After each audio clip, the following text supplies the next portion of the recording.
everyone, my name is Margaret Burgess and I'm with Atlanta Legal Aid in the Decatur office. I am actually serving with a project that works not only in Decatur and DeKalb County, but also the other 4 counties that Atlanta Legal Aid serves. So that includes DeKalb, Gwinnett, Fulton, Clayton, and Cobb County.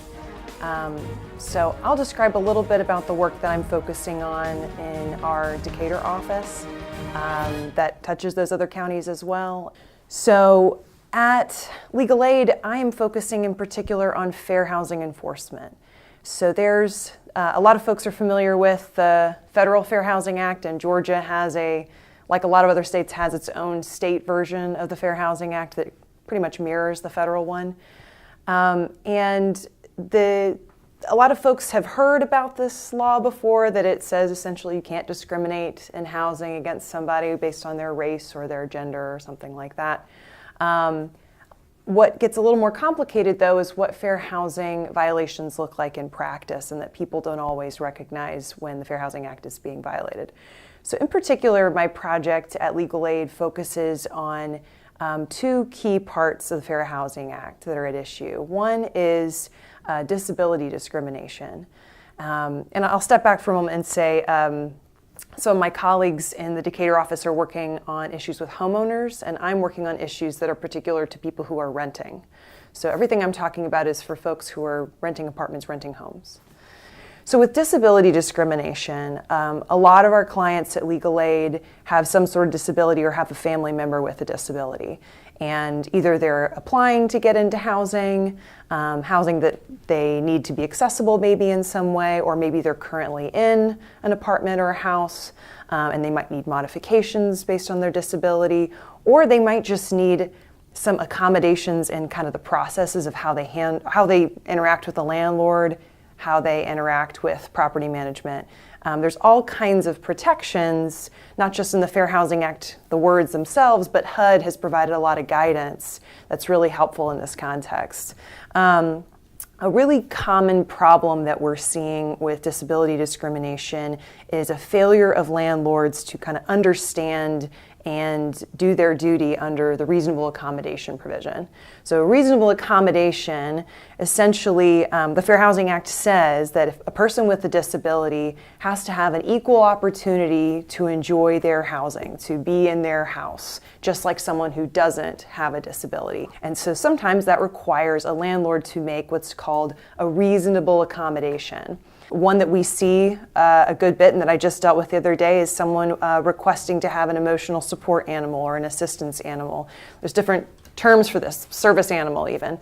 And sometimes up front in the application, a landlord or an apartment complex might say, well, no pets allowed, including that one. And even though the person might come in saying, but I need an accommodation, this is an animal that is support animal, it's here to help me with my disability. Sometimes landlords still say no, sometimes they say yes, and then they'll charge an extra fee or some kind of large deposit, or put other kind of like very onerous restrictions on the person with the animal.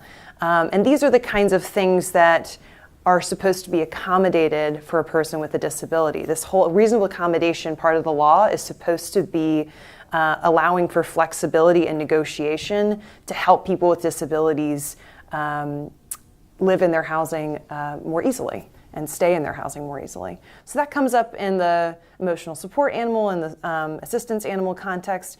It also comes up in a lot of different ways that people may not always realize, sometimes even in the eviction context. So a lot of the housing related cases that we get at Legal Aid, not only in DeKalb County, but the other offices, are folks who are being evicted.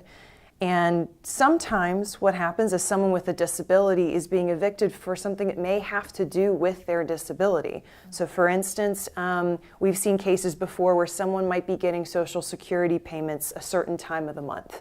So SSI payments typically come in around the 5th of the month, the 5th of every month. And so if you are on a fixed income, which a lot of our clients are, they have to make those payments right on the 5th or right after. They can't be making rent payments by the 1st of the month because they don't have the money. And some landlords have been inflexible in their requirements under the lease, saying you have to pay by the 1st or the 3rd of the month, even though these folks with disabilities don't have the money coming in. And there's good cases saying that they can't do that. They have to reasonably, as long as the person makes an accommodation request saying, "Dear landlord, I need this accommodation because I get my payments based on my disability at the 5th of every month. Can I please pay by the 6th instead?" And if the landlord refuses to engage in that process and to grant that kind of reasonable accommodation, that's a problem. And that's where we can be helpful. And it's essentially kind of, again, adding flexibility to policies and rules that may end up just harming people with disabilities more than others. I had a client a few months ago who is in a wheelchair, and she lived in an apartment complex where she was unable to essentially use her toilet because the grab bar that was installed in the wrong place, and she needed a grab bar to be installed in a different place, actually 2 grab bars to be installed in different places so that she could actually use her toilet.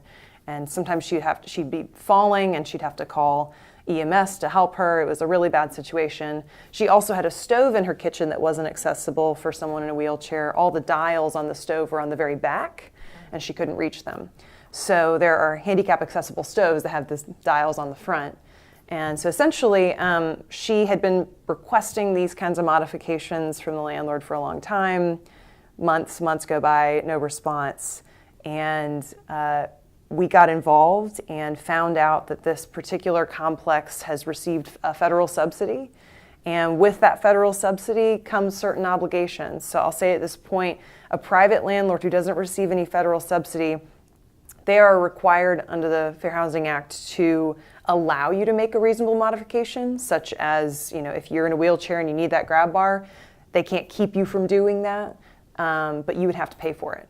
Except in the situation where some properties get federal subsidies, and we can help people figure out if they're in one of those properties or not. And then in that instance, because she was in that property, they had to pay for it, and they did.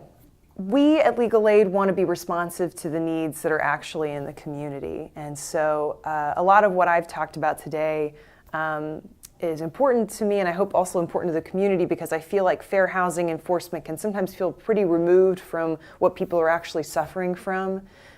People can maybe attend trainings or lectures on the Fair Housing Act, and it kind of sounds pie in the sky, like, oh, you can't discriminate against someone because of their race. Well, what does that really look like in today's world for renters? And so that's where Legal Aid is trying to be responsive, whether in our home defense program or in our housing rental programs that we work with people on. We're trying to be responsive to the needs that are coming up. And I'll say generally, but beyond just housing issues, Legal Aid deals with all kinds of problems and helps people with all kinds of problems. In our general law unit, we help with domestic issues, so things along child support, divorce, domestic violence, and helping people with sometimes employment issues or consumer issues that might come up. A lot of the work we do is housing, but it's not the only thing. So people should keep us in mind when they are dealing with those other issues as well.